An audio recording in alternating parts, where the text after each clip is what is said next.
Hello, I'm Joshua Farnsworth, and welcome to my workshop and my traditional woodworking school here in Earlysville, Virginia.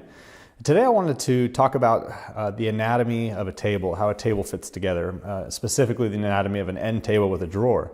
The reason I want to talk about this is because I did a little digging. I noticed that there is not much information out there. You know, a lot of the books and DVDs don't go into detail on how everything fits together. So I wanted to share that with you, and I'm going to share that with you on some end tables that I recently built out of some quarter sawn white oak. You might remember a video I did a couple years ago, a big tree that fell down in Charlottesville, Virginia, and a friend of mine and I, Todd Horn, milled it up on a bandsaw mill. So it was a really fun project, beautiful wood, and I'm not going to go into a lot of detail about how to build a table because that would take hours of video to show you, but I just wanted to show you just here in a few minutes how everything fits together so it will make conceptual sense to you. So let's get started. This table fits together with tenons that are on the aprons, and they're inserted into mortises which are cut into the four legs. So the rear tenons are beveled to allow them to clear each other inside the mortise. The rear legs, of course, have two mortises. The front two legs, however, are different. Like the rear legs, they have mortises that accept the apron tenons, but on the interior faces of these legs are mortises that are cut to provide an opening for the drawer.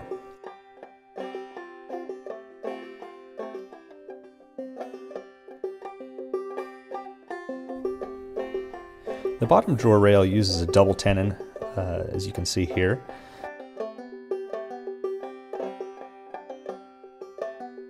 And the top drawer rail uses a dovetail that's lapped into the top of the leg.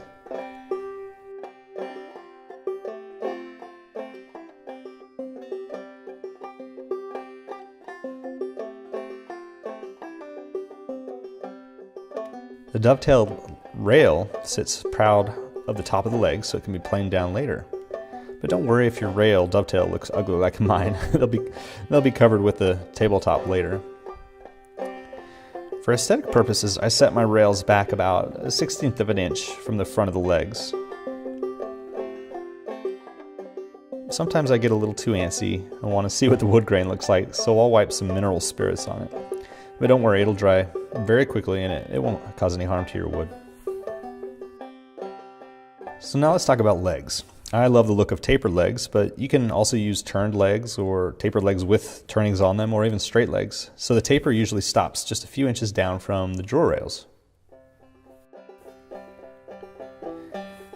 After the table is glued up, it's time to make custom spacers, or doublers as some people call them. So these spacers are made of secondary wood like poplar or pine, poplar in this case, and they're made to be flush with the legs. So these can be permanently attached with wood glue, and you don't even need screws or nails or anything. The glue's plenty strong.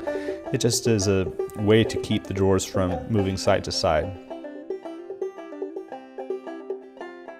Just take extra caution when gluing and clamping up to make sure that they don't shift, because they have a tendency to do that. You can see here after the glue is dried, they're in place, and now over the top of those you put runners on the bottoms for the drawer to slide along, and kickers on the tops to keep the drawer tight against the runners. So there's a variety of methods for attaching tabletops, but one way is to cut shallow mortises into the rear apron and also into the side kickers and the front rail, and make wooden buttons that hold the tabletop tight while allowing seasonal wood movement, or else you're going to have a table that splits. So before the table frame is glued up, I usually chisel out the button mortises with the 1/4-inch chisel. You can see these buttons when they're finished. You set a screw in them. I'm using some traditional looking screws, and you screw it down and it tightens the top to the aprons, or on the sides it is tightening them to the kickers. So here's what it looks like with the tabletop on. I actually think that a sign of craftsmanship is to use a thicker tabletop and bevel the top like you see here. And I do that with a hand plane. So let's move on to the drawers. It's pretty straightforward. There's a drawer front and drawer sides with grooves plowed into them to allow the drawer bottom. And we use a half-blind dovetail to hold the drawer sides into the drawer front, as you can see here. And then there's a drawer back, which uses through dovetails, and you can see that it's shorter so that the drawer can hang out the back to allow for expansion.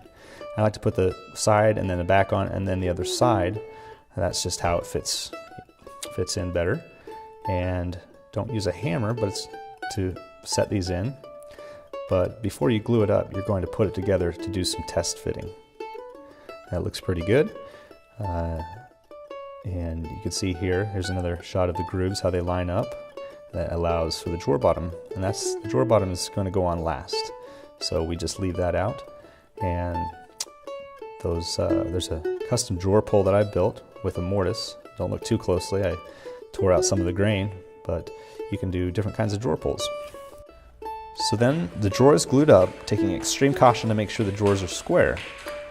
And I use a block plane to actually bevel the top of the drawer sides to prevent dings from showing up the sides. So the drawer should fit tight at this point prior to fitting the drawer. The drawer fitting process includes creating a slight space above and below the drawer front called a reveal. And this prevents the drawer from hanging up, and it's also for aesthetic purposes. Drawer stops are used to stop the drawer from going too far into the table.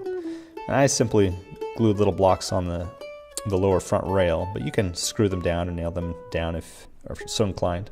And here's how they look before they got fumed. So I actually put them in a fuming tent and fumed them with ammonia, which I'll cover in the following video.